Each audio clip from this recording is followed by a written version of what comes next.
Tax to live, tax to die and tax everything in between.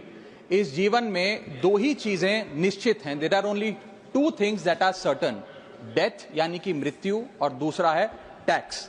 इस जहां से उस जहां तक जहां भी जाओगे, हर मोड़ पर हर जगह मुझे ही पाओगे, यानी कि टैक्स। मैडम, सपना था विश्वगुरु बनने का, बन गए हम टैक्स गुरु। और इतना टैक्स जो भारत की आबादी सरकार के खजाने में डालती है, उसके बदले सरकार जनता को देती क्या है, यह बहुत बड़ा सवाल है। कौन सी ऐसी हाई क्वालिटी सर्विस है जो फ्री ऑफ कॉस्ट जनता को दी जाती है? क्या हमें quality health care free of cost मिलता है? नहीं मिलता।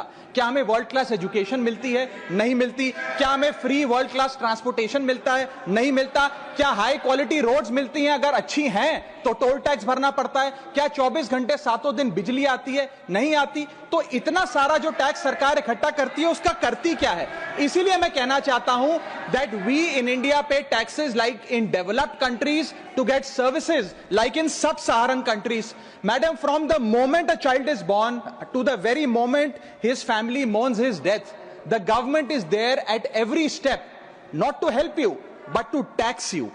और आइए एक रोमांचक यात्रा पे चलते हैं। माननीय वित्त मंत्री जी हर बार मेरे सवालों का जवाब देते हुए मुझ पर तंज कसती हैं और कहती हैं कि शायद ये चार्टर्ड अकाउंटेंट नहीं है, इनकी डिग्री असली नहीं है, तमाम तरीके की बातें मेरे बारे में कहती हैं, निजी हमले करती हैं। मैं उनका बहुत सम्मान करता हूं, मेरे मन में उनके प्रति बहुत आदर है। ओहदे में, हैसियत में, उम्र में, अनुभव में बहुत बड़ी है मुझसे। लेकिन आज मैं इस सीए की डिग्री को किनारे करके सरल भाषा में आम आदमी की तरह इस देश के आम आदमी का दर्द आपके सामने रखना चाहता हूं कि कैसे हमारे जन्म होने से लेकर हमारे मरने तक टैक्स पे टैक्स सरकार हमसे वसूलती है। मैं आपके सामने जीवन के 8 चरण, 8 स्टेजेस ऑफ लाइफ रखना चाहता हूं। फर्स्ट स्टेज ऑफ लाइफ, जब इंसान पैदा होता है, that is the birth stage. बच्चे के पैदा होने से पहले, उसकी आंखें खुलने से पहले जो उसको वैक्सीन लगती है, उस पर 5% जीएसटी लगता है। जिस अस्पताल में बच्चा पैदा होता है, उस हॉस्पिटल के कमरे के चार्जेस पर अगर 5,000 रुपए से ज्यादा का कमरा हो तो 5% जीएसटी लगता है। बेबी केयर के आइटम्स पे 5% जीएसटी लगता है। और अगर उसके माता पिता बच्चे के पैदा होने पर मिठाई बांटे तो मिठाई पर 5% और चॉकलेट पर 18%, 28% जीएसटी लगता है। दूसरा चरण जीवन का, इन्फेंसी और चाइल्डहुड, यानी कि बचपन।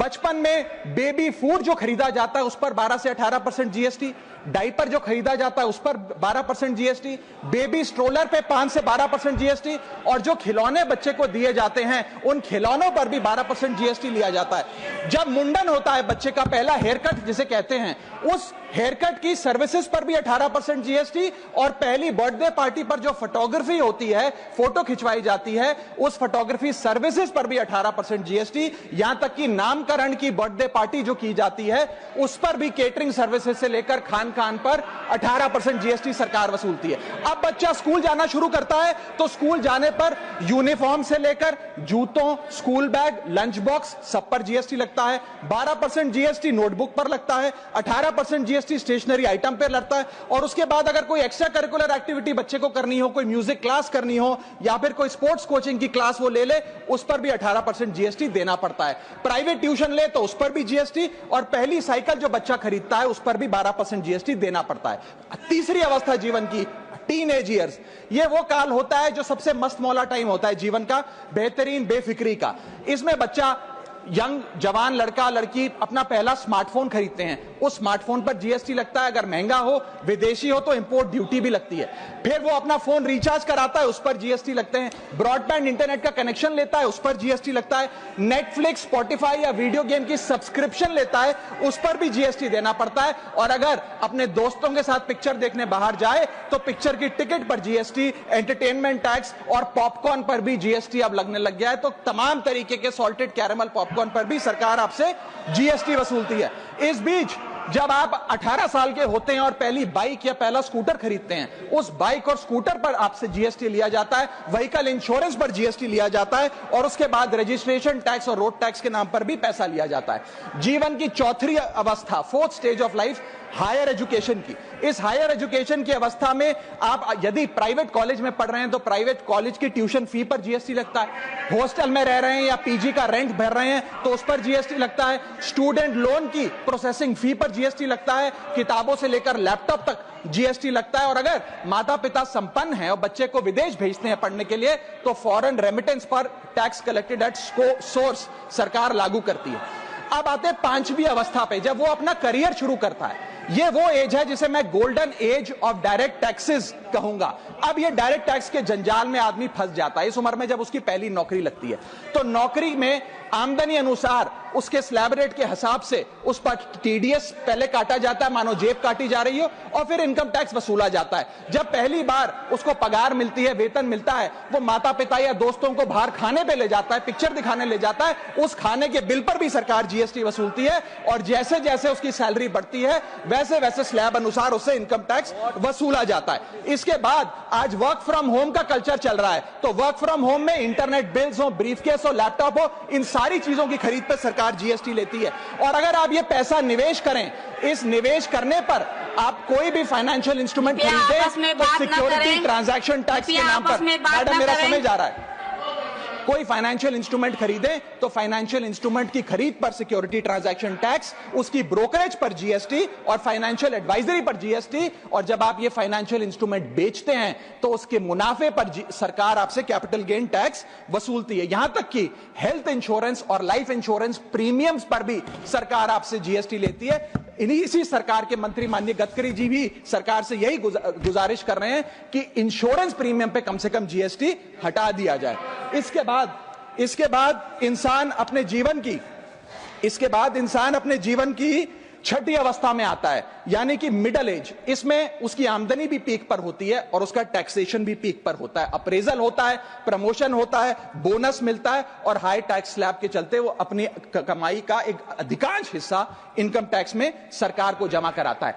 इस दौर में इंसान गाड़ी खरीदता है, घर बनाता है। जब गाड़ी खरीदता है तो जीएसटी देता है, रोड टैक्स भरता है, व्हीकल इंश्योरेंस पर जीएसटी भरता है, और जब गाड़ी लेकर शोरूम से निकलता है तो पेट्रोल डीजल पर वैट, सेस और एक्साइज ड्यूटी के नाम पर पैसा भरता है। जब सड़क पर गाड़ी चलाता है तो टोल टैक्स भरता है।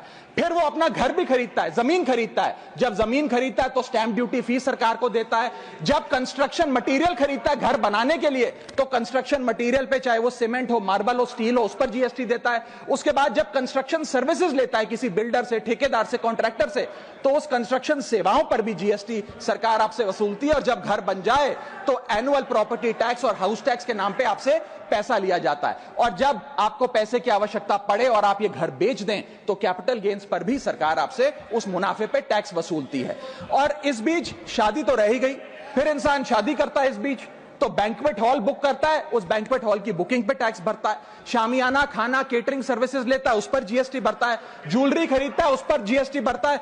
कपड़ा, शेरवानी सिलवाता है, कुर्ता पजामा, सूट पैंट, उस पर जीएसटी भरता है। यहां तक कि वेडिंग इन्विटेशन से लेकर, ब्राइडल मेकअप से लेकर, हनीमून के ट्रैवल तक हर चीज पर सरकार आपसे जीएसटी वसूलती है। 7वीं अवस्था सरकार जीवन की वो है रिटायरमेंट। इस फेज में इंसान चाहता है आरामदायक जीवन जिया जाए, जो जीवन में कमाया उस कमाई के सहारे उसकी इंटरेस्ट पर, पेंशन पर जिया जाए। लेकिन इस अवस्था में भी सरकार पेंशन और इंटरेस्ट इनकम पे आपसे टैक्स लेती है।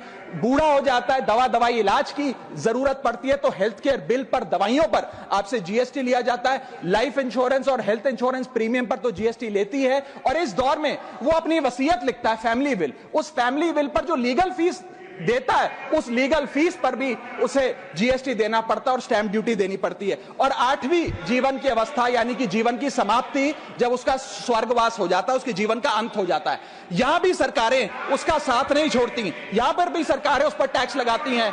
जब कोई इंसान मरता है तो उसके अंतिम संस्कार में देसी घी, चंदन, वुड, नारियल, इत्तर जैसा सामान इस्तेमाल होता है, उस पर भी जीएसटी लगता है। और जब उसके मरने के उपरांत अखबार में ऑबिचरी की इश्तेहार छपाया जाता है, उस पब्लिकेशन ऑफ ऑबिचरी न्यूज़पेपर पर भी 5% सरकार जीएसटी लेती है। और मरने के बाद जब प्रॉपर्टी उसके बच्चों को या परिवार वालों को दी जाती है, उस म्यूटेशन पर भी सरकार आपसे ड्यूटी सेस लेती है।